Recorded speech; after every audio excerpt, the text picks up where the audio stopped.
Nesse vídeo eu queria falar com vocês sobre quem está estudando um instrumento melódico ou um instrumento harmônico.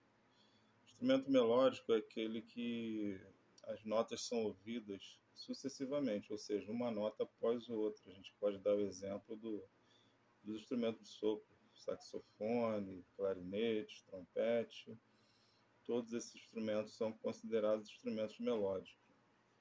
Se você já entrou numa aula de música, uma das primeiras lições que você vai ter é sobre os elementos constitutivos da música, né? Que é a melodia, harmonia e ritmo. E você vai ver que melodia é justamente isso. Definição de melodia resumindo, ela fala que é a sucessão dos sons, né? Ou seja, são os sons ouvidos sucessivamente um após o outro, enquanto que a harmonia são os sons ouvidos simultaneamente, ou seja, ao mesmo tempo. Então, a diferença entre o instrumento melódico e o instrumento harmônico é que no instrumento melódico você só consegue dar uma nota após a outra, você não consegue dar duas, três notas ao mesmo tempo. Já o instrumento harmônico você consegue dar três, quatro, cinco notas ao mesmo tempo. Exemplos de instrumentos melódicos: saxofone, trompete, clarinete. Exemplo de instrumentos harmônicos: violão, piano, teclado. São os instrumentos harmônicos. E nesse vídeo eu queria falar um pouquinho sobre a importância, né, de se ler partitura, que às vezes muita gente pergunta, né? É importante aprender partitura? Será que o fato de não aprender partitura vai me limitar? Alguns métodos, né, alguns não, a maioria dos métodos, eles são feitos, entendeu? De maneira que você desenvolva progressivamente no instrumento que você escolheu. Então, existe um método específico para o saxofone, existe um método específico para o trombone, existe um método específico para clarinete, existe um método específico para o trompete.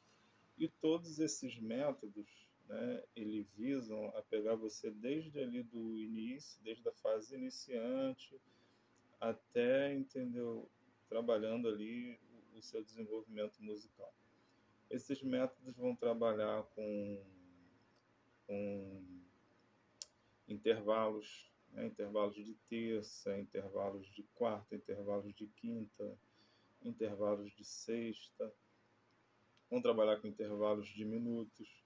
Esses métodos vão trabalhar com arpejos, né? Esses métodos vão trabalhar com escalas maiores, escalas menores. Vai trabalhar com as escalas em todos os tons, tanto os tons que são formados pelos sustenidos, quanto os tons que são formados pelos bemóis. Esses métodos, né, eles são muito completos, métodos que são feitos pensando na especificidade de cada instrumento. Ou seja, quando você aprende a ler partitura, entendeu?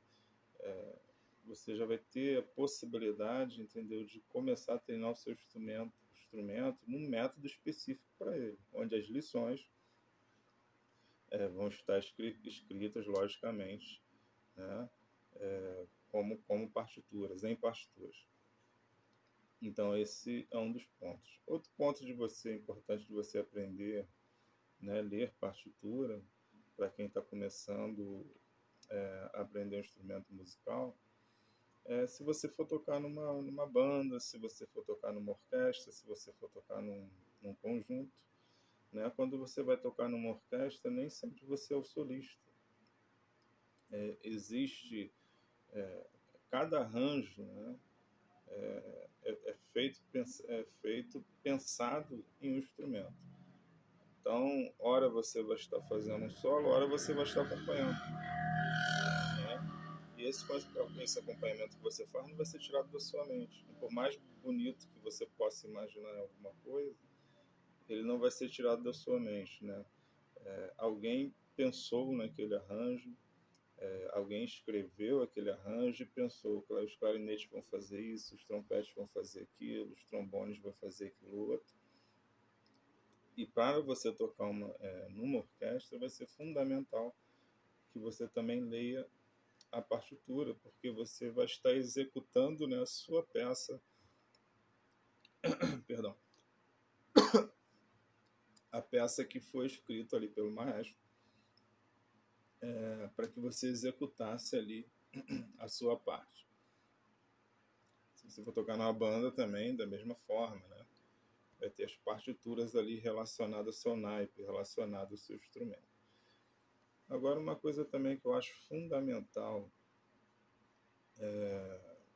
para quem está começando a aprender o instrumento e está na dúvida da importância de aprender a partitura é que o fato de você aprender a partitura vai te dar a possibilidade de você ser até mesmo autodidata em alguns instrumentos.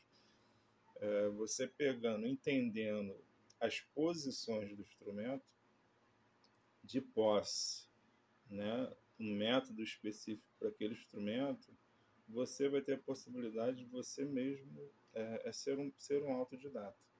Digamos que você escolheu um instrumento para você se aperfeiçoar. Claro que é sempre bom você ter um instrutor.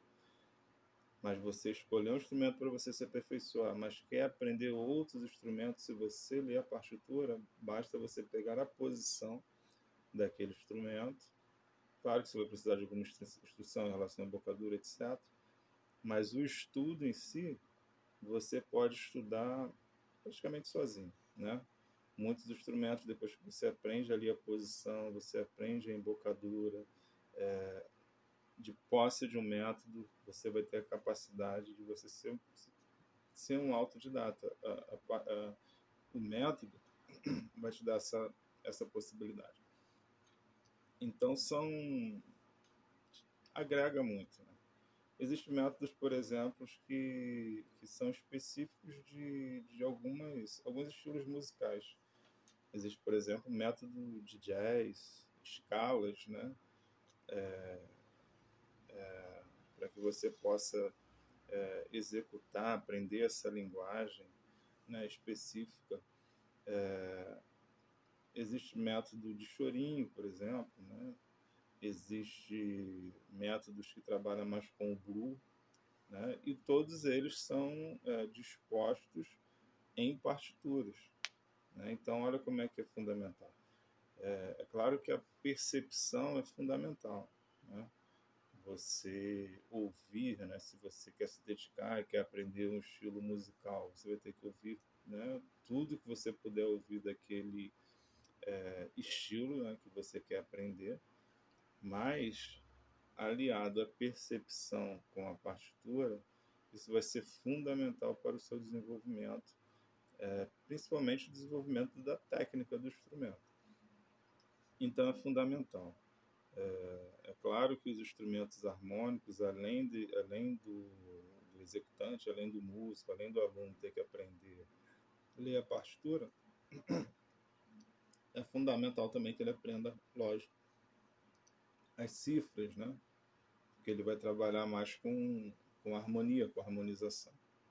Mas mesmo assim é fundamental, porque se ele quiser, por exemplo, fazer exercícios para uniformizar os dedos, ele também vai precisar de um método, por exemplo, de piano, que ele vai estar lidando com partitura. Mesmo que ele não queira ser um pianista, queira ser um tecladista, mas seria interessante ele fazer os exercícios de piano para fortalecimento dos dedos, para que todos os dedos ficassem com a mesma batida, com o mesmo peso, com a mesma pegada. Isso ia dar uma sonoridade muito melhor também no seu instrumento. Então, isso só foi algumas dicas, né, para quem deseja, para quem está começando a aprender o instrumento e de repente estava em dúvida se seria importante ou não aprender, né, ler partitura. E eu fiz esse vídeo aqui de improviso, não estou lendo nada, só mesmo para te dar uma dica para que você procure sim, né, aprender a partitura, aprenda o seu instrumento, as posições, ouça muito, trabalhe muito sua percepção musical, porque é super importante, é fundamental a percepção, é o famoso tocar de ouvido, mas o fato de você aprender a ler bem partitura vai te ajudar muito. Eu pretendo aqui no canal estar colocando umas dicas também de como se aprende, né, o início de tudo. Eu te peço que você apoie, né, dê aí o famoso joinha, se inscreva no canal, que dependendo desse retorno eu vou estar ajudando aí aos iniciantes, né? Não estou aqui falando para músicos medianos e nem profissionais, né? Aos principiantes vou estar dando umas dicas aí de como que você deve procurar, qual material que você deve estudar para que você esteja conseguindo aí ler partituras, ok? Obrigado aí. Boa noite para vocês.